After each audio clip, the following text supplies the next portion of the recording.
Hello, dear students. Welcome to free second PU accountancy classes. Welcome to free accountancy classes of second PU. Now, always remember, second PU accountancy is very easy in comparison to first PU accountancy. In this particular second PU syllabus, there are only three major concepts. Only three concepts which are very easy. Concept 1, which is our partnership accounts. Concept 1 is partnership accounts. Then concept 2 is our company share capital and debentures. This is concept number 2. Then concept number 3. Concept number 3 is analysis of financial statements. Only three concepts. Concept 1, partnership accounts. Concept 2, share capital and debentures. And concept 3, analysis of financial statements. Now, in your first PU, you were recording all the transactions, but in your second PU, it is more of event-based transactions. For example, if any event happens in a business, then how do you account that? That is the main criteria of your second PU accountancy. That's why in your partnership accounts also, apart from fundamentals, you have got admission of a partner, retirement of a partner, and death of a partner, and also dissolution. These are all events that will happen in a partnership business. These are some of the events.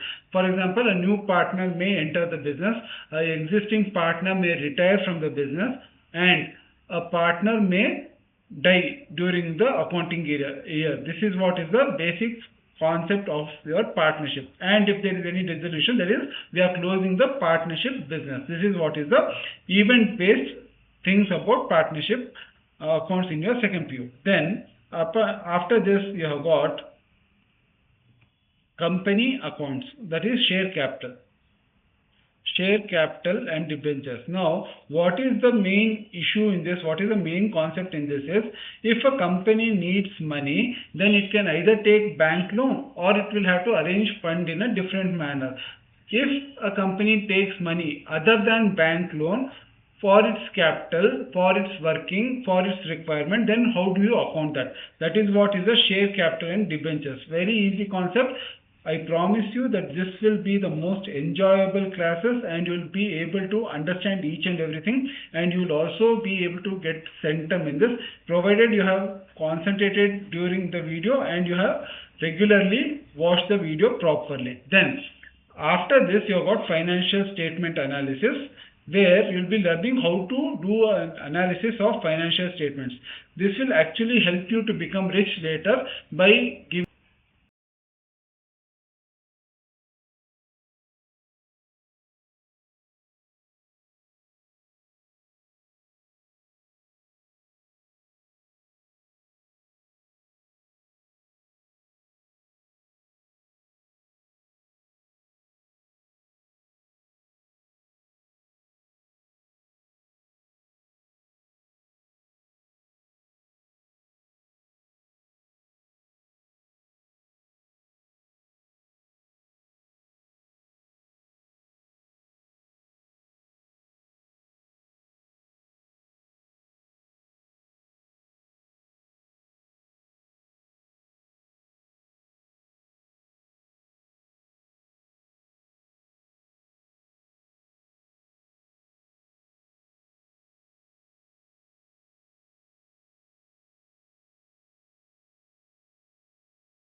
of a business carried on by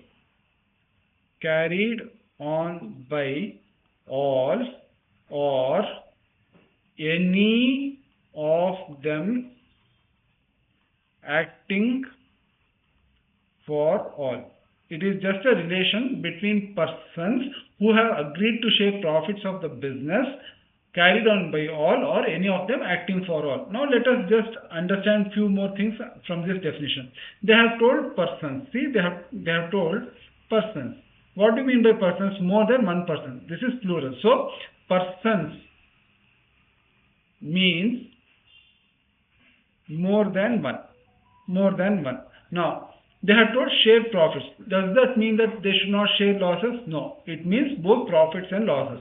When they tell profits over here in this definition, it means both profit and loss. Both they are going to share.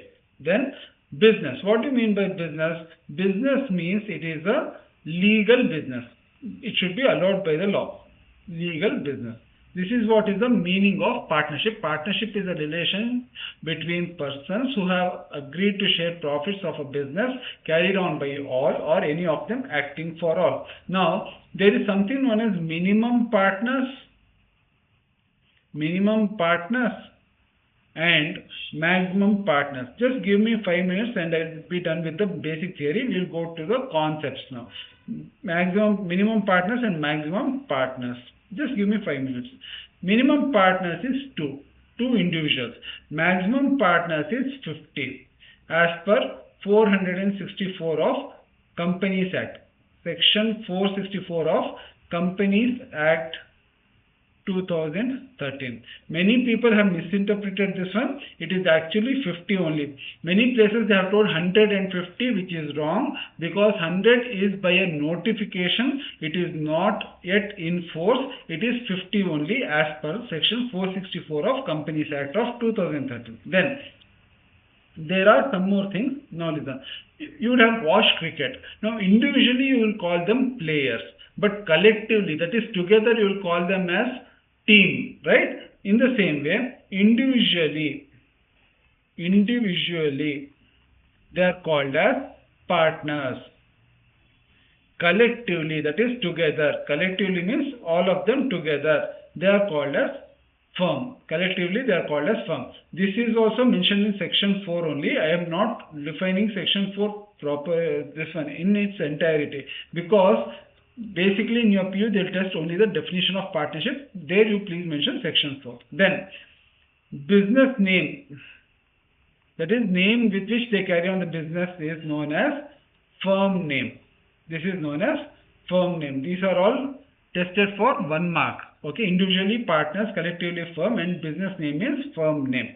Then there is also something known as, when I tell agreement, who have agreed to share profits, no, so there should be agreement.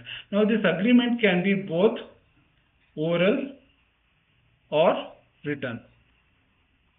Oral or written. There are some advantages of a written agreement. There are some disadvantages of oral agreement, which we'll be studying later, because I don't want to spend too much time on theory. I want you to start practicing on numericals. Now let us do some small common exercises, common questions. Now, tell me, if anyone receives money,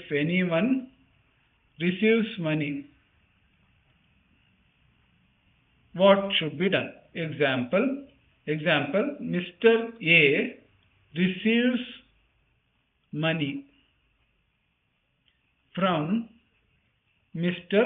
B. Now, who should repay the money back to Mr. B? Mr. A should repay back the money to Mr. B. Repay money. This is what is the common sense that is there. Then, one more example. If Mr. K takes bank loan, then who should repay the money? Mr. K should repay the bank loan. Yes or no? Someone else should repay, or Mr. K should repay? Mr. K should repay. This is the meaning of, this is the common sense that is there. Now, let me just give you a basic introduction of partnership balance sheet. Partnership balance sheet. On this side, I'll write sole proprietor balance sheet that you have done in your first PU. Sole proprietor balance sheet. Over here, I'll write partnership balance sheet. Partnership balance sheet. Okay. Now, in sole proprietor balance sheet, when you were writing on the liability side capital, you need not have to do bifurcation like who has given how much of capital, because there was only one owner. Capital you could write as only one amount. There could be only one amount. But just like I said, in partnership, there will be minimum two persons. Now, if you write just capital and if you write only one amount over here, don't you think that it will cause difficulty in future, because you will not know who has contributed how much. So, you can write like this: Mr. A as a partner, how much he has contributed, and Mr. B, how much he has contributed as capital. Now, remember this, that it is not mandatory, that is, it is not compulsory to contribute equal capital, that is equal amount as capital. It is not mandatory to contribute equal capital. It can be contributed in any ratio. For example, if the business needs 10,000 as capital, then Mr. A can give 9,000 as capital and Mr. B can give 1,000 as capital. Or it can be vice versa, or in any ratio up to 10,000. Alright, 5,000 only, not mandatory. It can be in any ratio. Now, my question to you: when Mr. A and Mr. B have given us capital, has the partnership business received the capital? Business entity concept. Owner separate, business separate. So, when the business has been started, Mr. A and Mr. B have given capital.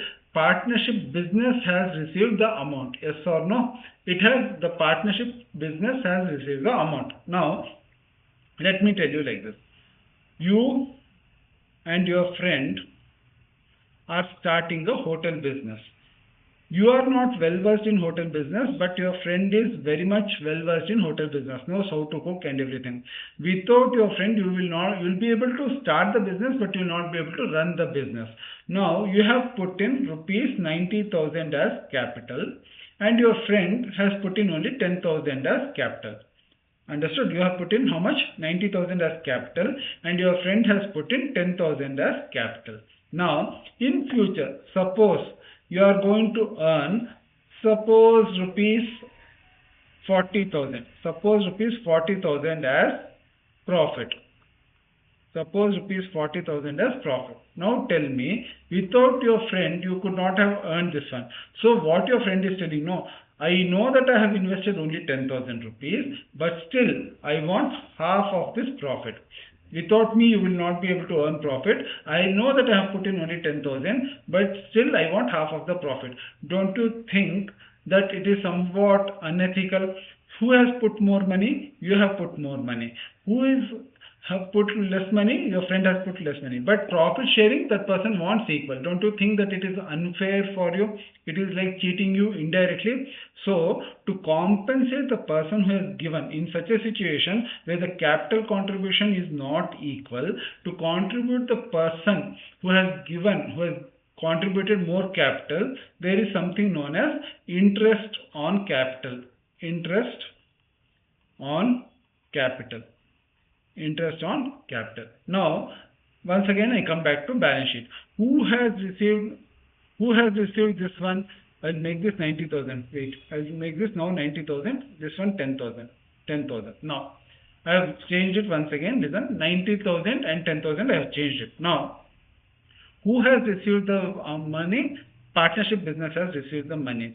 So, this interest on capital, should your friend pay to you or should the business pay to you? The business should pay to you because the business has received the money.